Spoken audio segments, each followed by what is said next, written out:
এটা হচ্ছে ঘাগা জঙ্গলে আজ এই মোটামুটি রাত 8টার সময় এইমাত্র দেখা গেল এই অজগর সাপটাকে, বুঝলে তো বন্ধুগণ। আমরা একটু যাচ্ছিলাম বাজারের দিকে, তো কিছু কম নাই নাই করে 8 ফুটের সাইজের হবে অজগরটা।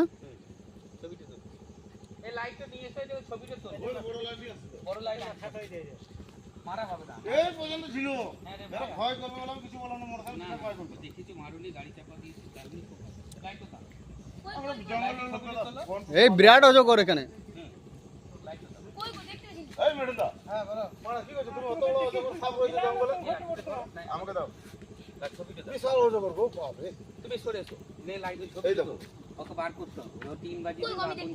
এই তো এখানে বাবু, এখানে এসে এখানে এসে